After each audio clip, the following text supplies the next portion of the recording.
Baby, what a beautiful day, man! It's so great when we just get sun towards the end of this month and into September and all that. Yeah. My favourite month, I think.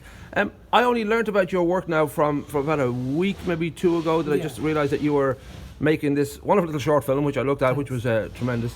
And this is sort of relatively new to you too. It's January that you hooked up with the No WiFi guys, who are a notorious local gang of filmmakers who terrorised the neighbourhood. But was it something that you obviously had been thinking in the back of your mind, I'd like to do this kind of work? Yeah, I'd like to do film stuff. So I saw your interview with Ciarán promoting the first screening in the Whale in January. So I saw that and went along to it and really liked it. So I joined the group and started helping out.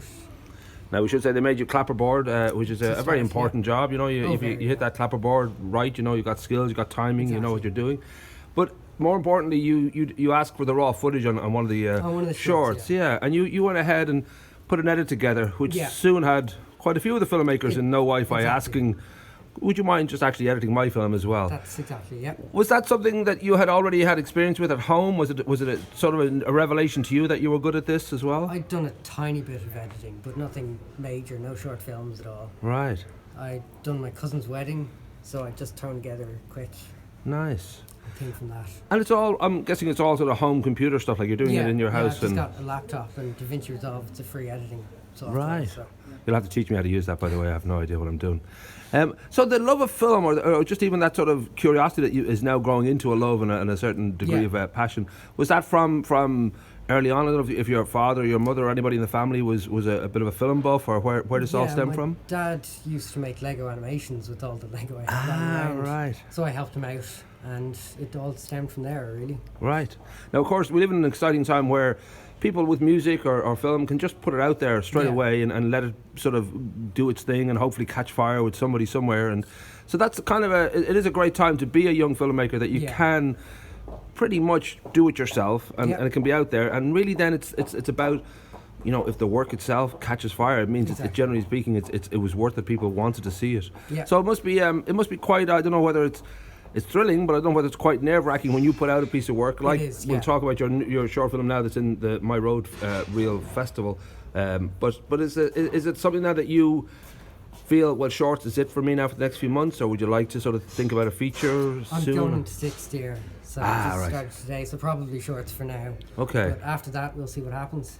Right. I think I managed to cram in about 3 different questions in that last long sentence, so sorry about that. But now we should talk about, well, when you said it's called My Road Reel. Yeah, so... Which I thought was faintly, could be a pornographic site, but it turned out to be not that, unfortunately. It was just a short film. But this is something that was probably brought to your attention by No WiFi? So one of the guys in the group posted up about this My Road Reel, and they had a section for young filmmakers, a special reward. So I said, I'm a young filmmaker, why not? Let's go make my first short film. Right. Now the title is Where's the Fuss? So this, I've watched this now, it's beautifully done. You shot it down on Baker's Table. Yeah. Was it a kind of, I don't know if it was a baptism of fire, whether it was an easy shoot, whether one would sort of... It wasn't too bad, actually. We did it in 3 or 4 hours. And the Baker's Table was very nice to let us in. Right. And when it came to, you got quite a few auditions, and of course, there was 8 people looking to fill the 2 main roles, which was a baptism of fire.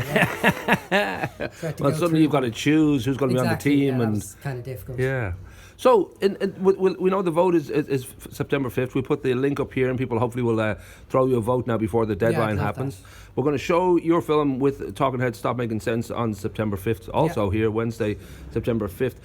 Have you immediate plans? I don't know whether you've got a script in your head, whether you've written a few, or... I'm thinking about the next, but I don't have a script down just yet. Right. Now, you know, you've looked around at the No WiFi guys. Yeah.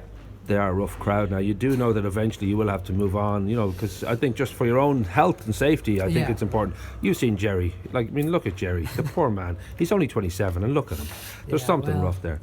Would you have any, just to finish, have you any favourite films or filmmakers? I don't know if that's something that you... Filmmakers, Edgar Wright, I really like Shaun of the Dead. Right. Well, that's a perfect little kind of rounded film of But I don't know whether you would feel the need to go delving, because cinema is such a rich history, and of course there are filmmakers that are revered all over the world, and yet the bottom line is it entertaining now? Is this another question, whether you want to go into Alfred Hitchcock or Orson Welles or all these other early guys? Do you feel yet compelled to go and think, I better go and check all these guys out? Yeah, I probably will. Right, cool. Well, we look forward to seeing how all this evolves over the next year or two. As I said, try and get away from the no Wi-Fi guys. Very, very rough, and best to just, learn your trade and then move on as quick as you can. But don't give them a forwarding address or any phone numbers or anything like that, especially if they want to stay overnight. There are a lot of freeloaders and that. Yeah.